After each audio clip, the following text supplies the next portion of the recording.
ফাংশনটাও কাজ করবে না, এই ফাংশনটাও কাজ করবে না। এই যে এখানে ফ্রিকোয়েন্টলি আস্ক কোশ্চেন বা কোশ্চেনের অ্যান্সার, এই অপশনটাও কাজ করবে না যতক্ষণ আমরা অ্যাকশন বাটনটা অ্যাক্টিভ না করব। অ্যাকশন বাটনটা অ্যাক্টিভ করার জন্য আমাদেরকে যাইতে হবে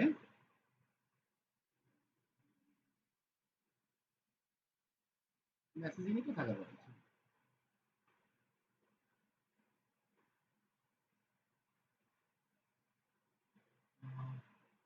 এখান থেকে মোর অপশন, মোর অপশনে আসতে হবে। মোর অপশনে আসার পরে এখান থেকে মেসেঞ্জার টুল নামে একটা অপশন আছে, মেসেঞ্জার টুলে ক্লিক করবেন। টুলে ক্লিক করে একটু নিচে আসবেন স্লাইড করে। নিচে আসার পরে দেখেন এখানে add the messenger button to your page, এটা এখানে আমরা অ্যাক্টিভ করে দেব। এইটা অ্যাক্টিভ করে দেওয়ার পরে আমরা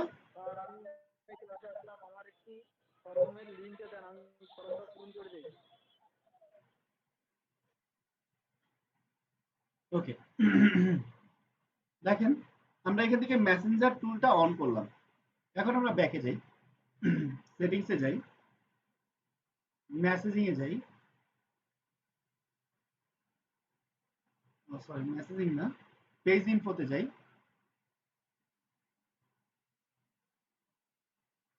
এখন দেখেন অ্যাকশন বাটনের মধ্যে মেসেজ অপশনটা এসে বসে আছে, তার মানে কি এটা অ্যাক্টিভ হয়ে গেছে, এটা আর কিছু করা লাগবে না। এরপরে যাই এফএকিউতে, মেসেজিং, এখানে উপরে দেখতে পাচ্ছেন অটোমেটেড এফএকিউএস মানে ফ্রিকোয়েন্টলি আস্ক কোশ্চেনস, কোশ্চেন অথবা কোশ্চেনস ছোট করে লিখছে। সো কোশ্চেন এন্ড অ্যান্সারে ক্লিক করব। এখানে ডিফল্ট ভাবে কিছু কোশ্চেন দেওয়া আছে আপনার, সো এটা আমরা ইউজ করব না, আমরা অ্যাড কোশ্চেনে যাব। অ্যাড কোশ্চেন আসার পরে ফার্স্ট অফ অল আমাদের উপরে কোশ্চেন লিখতে হবে, নিচে আমাদেরকে অ্যান্সারটা দিয়ে দিতে হবে। এটা হচ্ছে কি যে আপনি যদি ফ্রিকোয়েন্টলি আস্ক কোশ্চেনের মধ্যে ভালো কোয়ালিটির কিছু কোশ্চেনের অ্যান্সার দিয়ে দেন যেগুলো কমন, আপনারা যখন ফেসবুক পেজ চালানো শুরু করবেন তখন আপনারা বুঝতে পারবেন যে ক্লায়েন্ট কি ধরনের কোশ্চেন আপনাদের করতেছে। তো এখানে যদি সেই কোশ্চেনের অ্যান্সারগুলো এফএকিউ করে দেন তাহলে আপনার কাজ অনেকটাই কমে আসবে। এর মধ্যে কমন যেরকম দেখেন, একটা হচ্ছে গিয়ে আপনাদের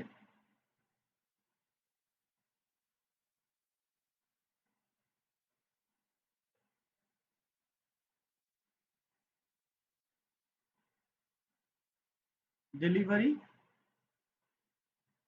খরচ কত, আর এখানে আমি অ্যান্সার দিয়ে দিলাম ঢাকা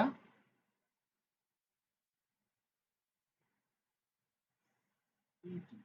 সিটি মানে কি?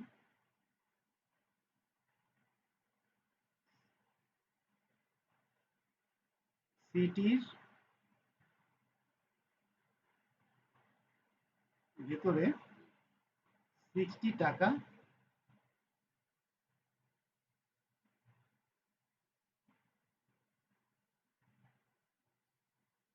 ঢাকা সিটি বাহিরে ব্র্যাকেটে দিয়ে দিলাম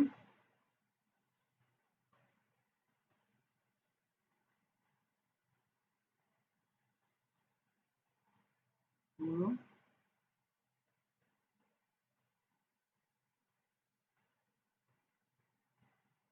সম্পূর্ণ বাংলাদেশ, সম্পূর্ণ বাংলাদেশ 100 টাকা।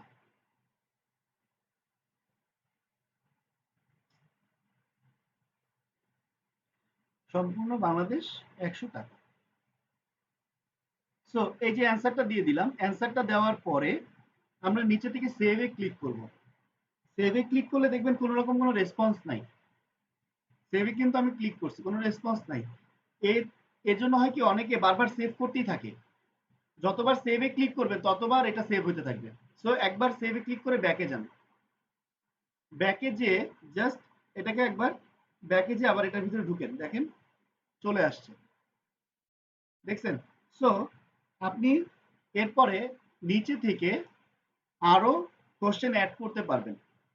তো এইভাবে আপনাদের ইম্পর্টেন্ট যে কোশ্চেনগুলো, যে কোশ্চেনগুলো খুব বেশি আপনাদের সামনে আসবে সেগুলো অ্যাড করে দিবেন। এর থেকেও অ্যাডভান্স আমরা পরবর্তীতে শিখবো। আর গেটিং মেসেজ আর অ্যাওয়ে মেসেজটা লাগবে না এখনই, বা অন করে রাখেন। আর গ্রেটিং মেসেজটা যেটা আছে, এডিট স্যার, এডিট কোয়েশ্চেন আর আনসারটা কি আপনার মতো দিব যে আমরা ডেলিভারি খরচ কত এটা আমরাও লিখবো? আমি কি বলছি যে কোশ্চেনের, যে কোশ্চেনগুলো আপনাদের সামনে বেশি আসবে সেই কোশ্চেন আর অ্যান্সারটা এখানে দিয়ে দিবেন। এতে হবে কি, কেউ যখন আপনার পেজে আসবে, সেই পেজে আসার পরে দেখবেন যে সে মেসেজের নিচে এফএকিউ পাবে, মানে কোশ্চেন অ্যান্সার পাবে। সেটাতে ক্লিক করে করে তার অ্যান্সারগুলো দেখতে পাবে, আপনাকে আর আস্ক করবে না। বুঝতে পারছেন? আচ্ছা স্যার, আচ্ছা ঠিক দিছেন। আছে, তো এখন এই হচ্ছে বিষয়। তারপরে আসেন পেজ রোল। পেজ রোলে দেখেন যে যার হচ্ছে গিয়ে আইডি, সে নিজেই অ্যাডমিন হিসেবেই আছে। এখন যদি কেউ চায় যে তার ফ্রেন্ডকে অ্যাড করবে, বা অ্যাজ এ রোল, রোল মানে এখানে পেজের কয়েকটা রোল থাকে, অ্যাডমিন থাকে, মডারেটর থাকে, এডিটর থাকে, অ্যানালাইটিস থাকে, তাই না? তো এর মধ্যে যে কোনো একটা রোলের মধ্যে অ্যাড করবে, সেই ক্ষেত্রে এখান থেকে অ্যাড করতে হয় স্যার অ্যাড আপনি বাটন। অ্যাড করে দেন, আমি হচ্ছে আমার কাছে সেকেন্ড একটা আইডিয়া আছে, তাহলে সবার দেখতে সুবিধা হবে। আচ্ছা, তো এখানে দেখেন, এখানে পাসওয়ার্ড দিতে হবে।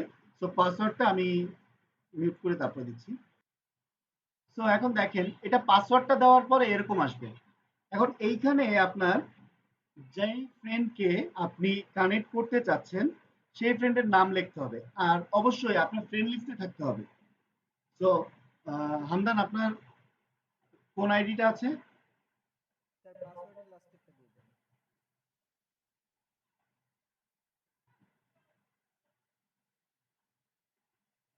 কোনটা?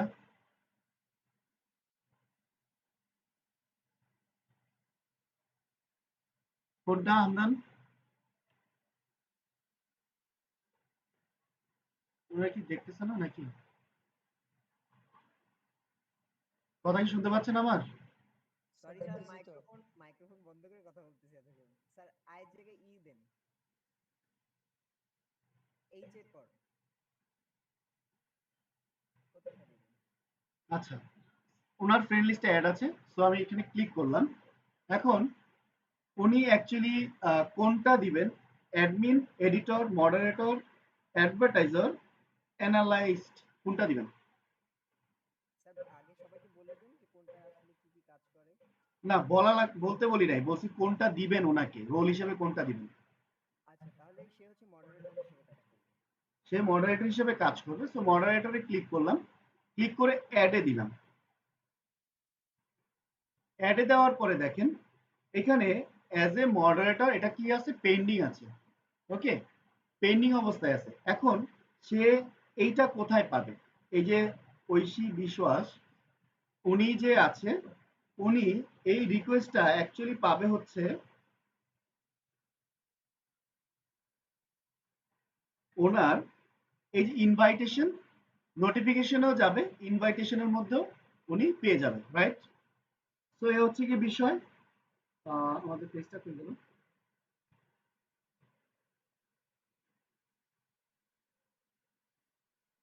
ওকে, আমি এটা রিলোড দেই নাই, এখন ঢুকলে মেবি পাওয়া যাবে।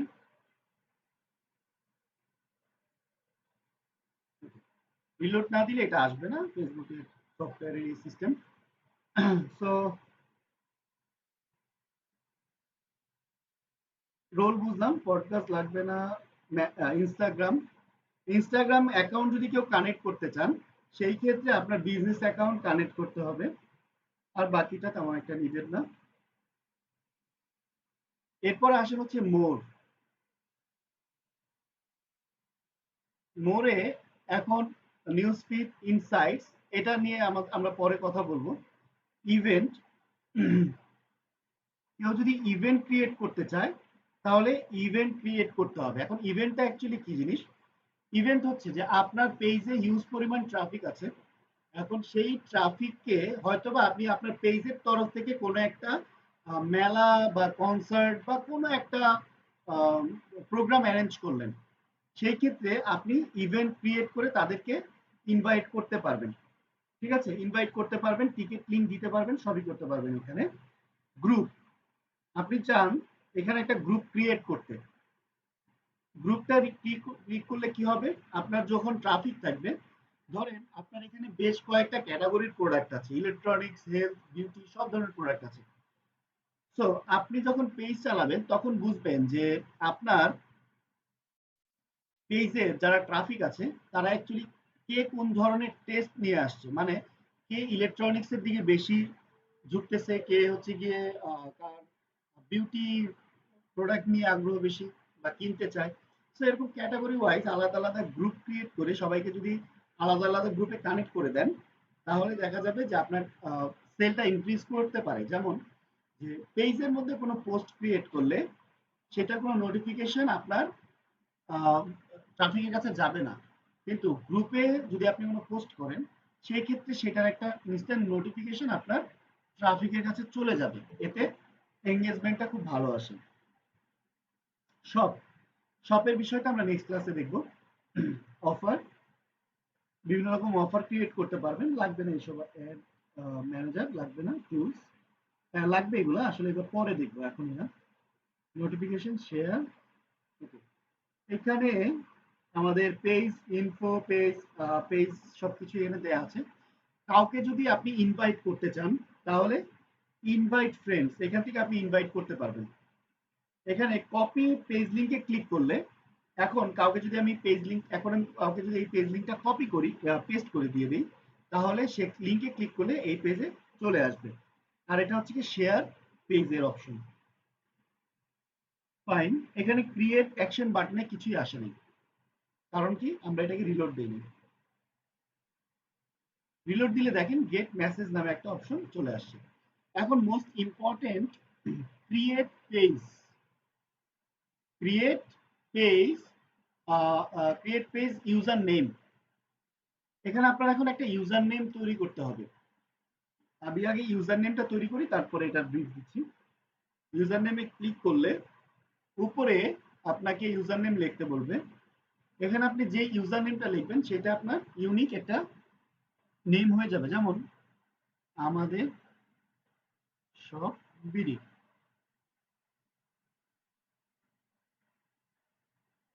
আমাদের সব বিডি। এই ইউজার নেমটা নিবে না, কারণ কি এই ইউজার নেমে এর আগেও পেজ ক্রিয়েট করা আছে। ইউজার নেম সিঙ্গেল ইয়াতে হয়, মানে একই ইউজার নেম দুইজন ইউজ করতে পারে না বা দুইজন পায় না। তো এখানে আমি যে ইউজার নেমটা নিচ্ছে না, আমি একটা সংখ্যা অ্যাড করে দিই, দেখেন এখন এটা নিছে। সো আমি এখানে ক্রিয়েট ইউজার নেমে ক্লিক করে দিলাম। ফাইন, আমার ইউজার নেমটা ক্রিয়েট হয়ে গেল। ওকে, ইউজার নেম দেখাচ্ছে না, এটাকে রিলোড দিতে হবে। ইউজার নেম চলে আসছে। এখন নেম আর ইউজার নেমের মধ্যে পার্থক্য কি? হামদান বলেন তো, নেম আর ইউজার নেমের মধ্যে পার্থক্য কি? স্যার নেম হচ্ছে আমাকে হচ্ছে সবাই যে নামে দেখবে, আর ইউজার নাম যেটা হচ্ছে আমাকে শর্টকাটে চিনবে। ইউজার নেমও তো চেনা যায়, জি স্যার। তাহলে এটা হচ্ছে আমাকে অন্য নেম থেকে হচ্ছে গেন করে দিবে, যেহেতু আমার হচ্ছে আমাদের সব, যেহেতু আমার নাম একটা আছে আমাদের সব বিডি, এটা হচ্ছে আমার হচ্ছে জাস্ট ফ্রন্ট নেম। আর আমাকে হচ্ছে যে নামে সবাই একবারে চিনবে, যে আমাদের সব 156 57 এইটা হচ্ছে আমাকে হচ্ছে তাদের কাছে ডিরেক্ট নিয়ে যাবে। আমাদের সব লিখলে তো সাধারণত অনেকগুলো পেজ চলে আসবে, আর যখনই আমি ছোটটা লিখবো আমার ইউজার নেমটা, তখন হচ্ছে আমাকে ডিরেক্ট আমাকে এইখানে নিয়ে আসবে। Right, hello. রাইট, ঠিক স্যার আছে। ইউজার নেম তো হচ্ছে ইউনিক হয়, আর নেম তো এক নামে কত কিছু থাকতে পারে। হ্যাঁ, এটাও ঠিক আছে। ইউজার নেমটা ইউনিক হয় বা হচ্ছে গিয়ে আলাদা করে দেয়। আর কি ঘুরায় ফিরে দুজন কিন্তু একই কথাই বললো, তাই না? তাই নাকি? যে ইউজার নেমটা সবগুলো থেকে আলাদা করে দেয়, ইউনিক একটা নেম হয়। এখন অনেকে আছে যে এত শর্টকাট কথা বোঝে না, তো তাদের জন্য আমি একটু ভাঙায় বলি যে আচ্ছা আগে দেখি কে বুঝেন নাই, আমাকে একটু আগে বলেন কে বুঝেন নাই। লজ্জা পাওয়ার কিছু নাই, শিখতে আসছেন সবাই, বলেন কে বুঝেন নাই। ওনারা যে বললো অ্যান্সারটা বুঝেন নাই কেন? স্যার বুঝছি, ইউজার নেমটা মানে অন্যের মতো না না না, বোঝে নাই কে, বোঝে নাই কে সেটা জিজ্ঞেস করছি।